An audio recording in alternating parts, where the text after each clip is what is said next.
Okay, let's get right into this. So picture this. It's January 20th, 2026. We're in Davos, Switzerland at the World Economic Forum.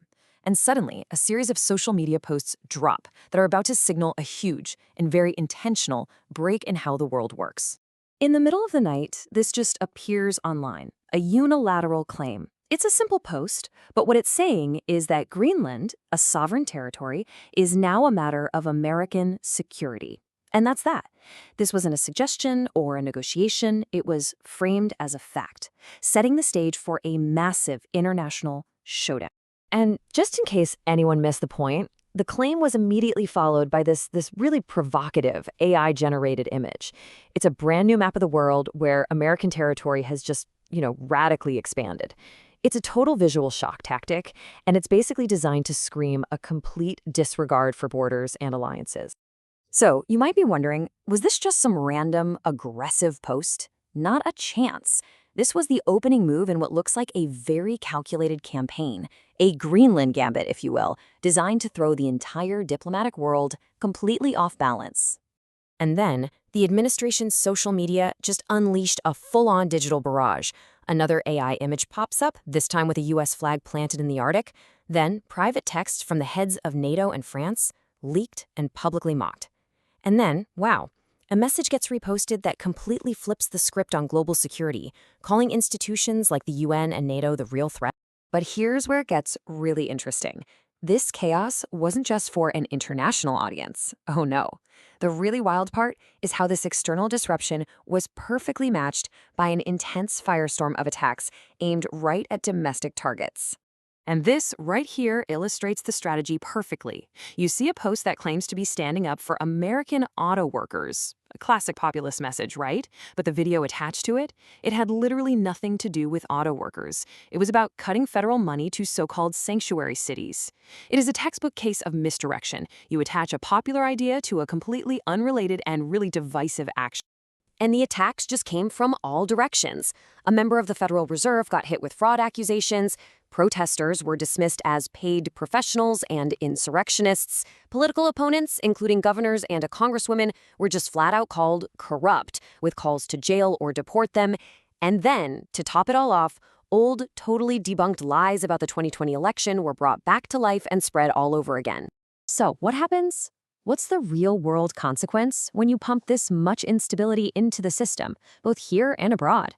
Well, we didn't have to wait long for an answer. The financial markets gave us a very clear, very immediate, and frankly, very brutal one. Those threats against Europe over Greenland, plus all the promises of new tariffs, sent the U.S. stock market into a complete nosedive. The Dow, the S&P 500, the NASDAQ, they all had their worst day in months. This wasn't some abstract political theater anymore. This was having a direct, painful impact on the economy. And this number, 96%, this really gets to a crucial point about who actually pays the price for this stuff. See, despite all the claims that other countries pay for tariffs, a ton of research has confirmed that it's American consumers and importers who have absorbed 96% of the cost. The financial pain is felt right here at home. But this is about so much more than a bad day on Wall Street. As the historian Robert Kagan puts it, what we're talking about is the potential collapse of the entire 80-year-old international order. The system that's pretty much guaranteed peace and security for decades. It's a reality that most Americans have just gotten so used to, they can't even imagine it all just unraveling. So as that old system starts to crack, the big question is, what's next? And out of all this chaos, two very different visions for the future are starting to take shape. The world is really at a crossroads. Back in Davos, former central banker Mark Carney really didn't pull any punches. He just came right out and said it. We are in the midst of a rupture. That old system we were just talking about, it's broken. It's no longer the automatic path to a good and safe life that it once was. And this really lays out the fundamental choice that we're all facing. On one side, you have this idea of a world of fortresses. This is where major powers have their own spheres of influence, and they use their economic might as a weapon. It's a path that likely leads to isolation and, well, conflict. On the other side, you have this more fluid model called variable geometry, where middle power countries build flexible teams to solve problems, creating this dense web of cooperation instead. Okay, so let's dig into this new strategy. How is this variable geometry idea actually supposed to work in the real world? What's the playbook here? At its heart, variable geometry is all about agility.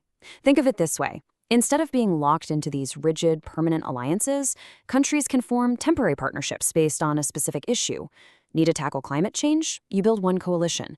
Need to handle a security threat? You build a totally different one, maybe with completely different partners. It's like a custom-built approach to diplomacy. And the playbook is pretty straightforward. First, you get your own house in order, build up your economy, your infrastructure. Second, you start building a global network by making new deals with all sorts of different partners. And third, you use that network to create those flexible teams to tackle specific global challenges. The whole point is to make sure you're at the table helping to shape solutions, rather than being on the menu. And hey, this isn't just some theory.